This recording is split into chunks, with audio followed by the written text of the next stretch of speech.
Leviatán, una obra de Thomas Hobbes. Continuación.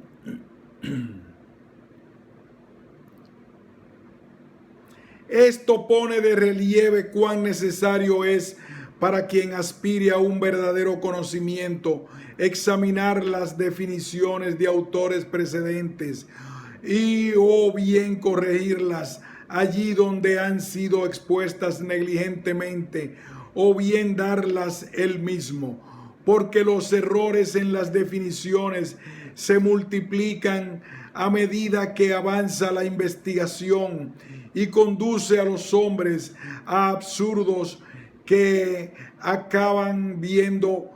pero que no pueden evitar sin investigarlo todo de nuevo desde el comienzo hasta descubrir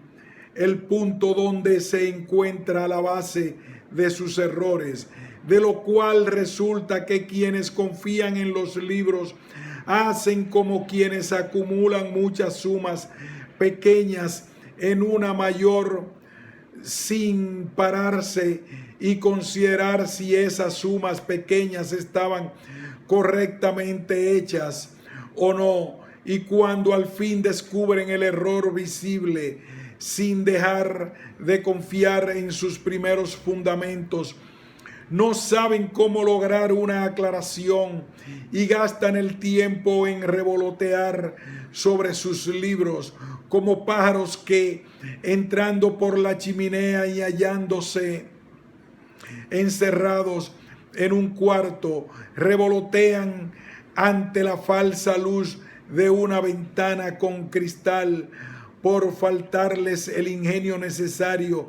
para tener en cuenta cómo entraron. Por lo mismo, el primer uso del lenguaje reside en la definición correcta de los nombres, que es la adquisición de ciencia,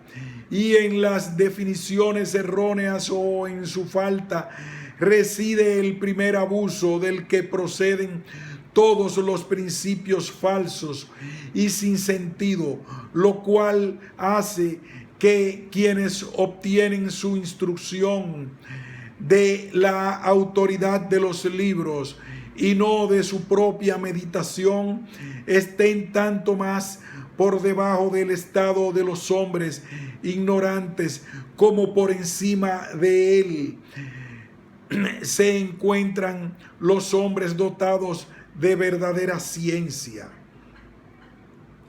Porque la ignorancia está situada entre la verdadera ciencia y las doctrinas erróneas. El sentido y la imaginación natural no están sujetos al absurdo. La propia naturaleza no puede errar, y a medida que los hombres van teniendo un lenguaje más amplio, van también haciéndose más sabios y más locos que de costumbre. Tampoco es posible que sin las letras un hombre llegue a ser excelentemente sabio o excelentemente estúpido, salvo que su memoria sea dañada por la enfermedad o por una mala constitución orgánica, porque las palabras son instrumentos de medida para los hombres sabios, que no hacen sino calcular por su medio, pero también son el dinero de los estúpidos, que las valoran por la autoridad de un Aristóteles, un Cicerón, un Tomás o cualquier otro doctor simplemente humano, sujeto a nombres.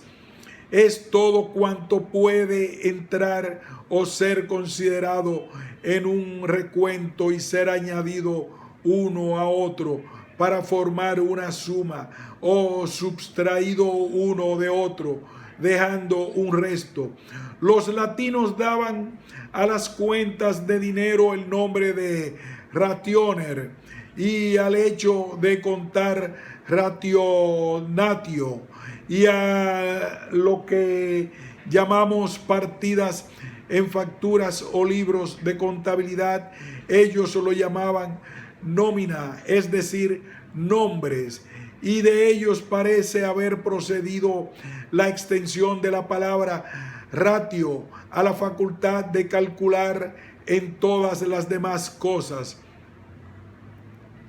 Los griegos tienen una sola palabra para palabra y razón, y no porque pensaran que sin razón no había lenguaje, sino porque sin lenguaje no hay posibilidad de razonar.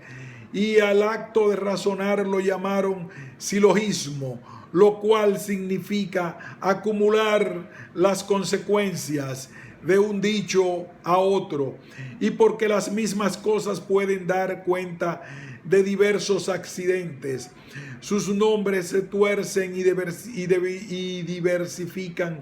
variadamente para mostrar esa diversidad. Esa diversidad de nombres puede reducirse a 4 grupos generales. En primer lugar, una cosa puede tomarse en cuenta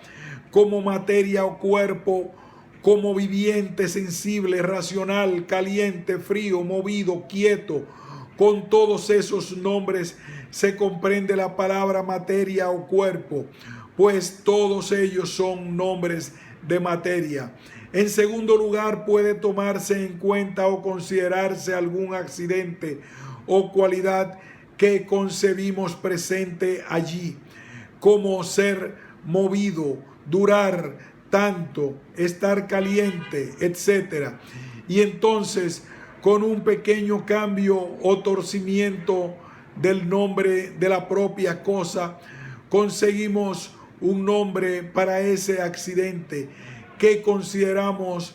Para viviente se dice vida, para movido, movimiento, para caliente, calor, para largo, longitud, y así sucesivamente. Y todos esos nombres son los nombres de accidentes y propiedades mediante los cuales una materia o cuerpo se distingue de otro. Estos nombres no se denominan abstractos porque estén separados de la materia, sino por estarlo de su descripción.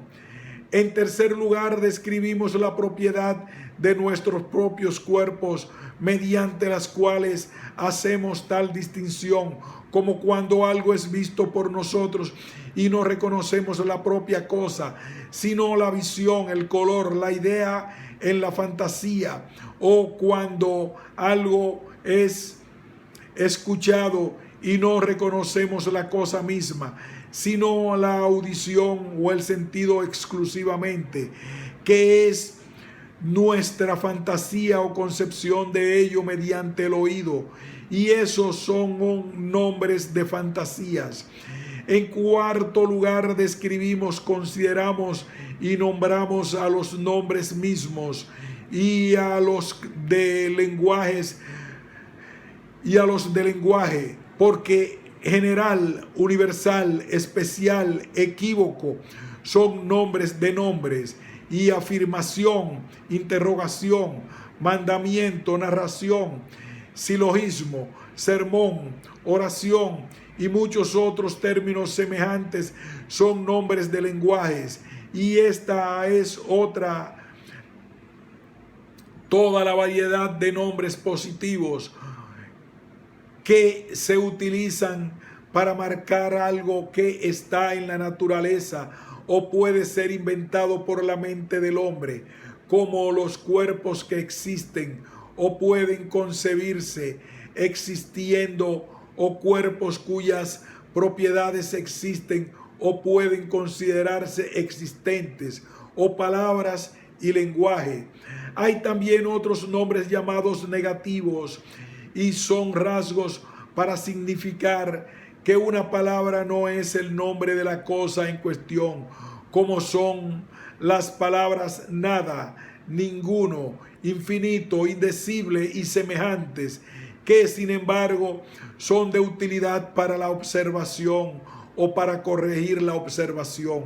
así como para llamar a la mente nuestros pensamientos pasados, aunque no sean nombres de cosa alguna, porque hacen que nos rehusemos a admitir nombres usados incorrectamente. Todas las demás palabras son sonidos carentes de significación y pertenecen a dos tipos. Uno corresponde a los términos cuando son nuevos y su significado y sentido no ha sido aún explicado mediante definición. Muchas palabras de este tipo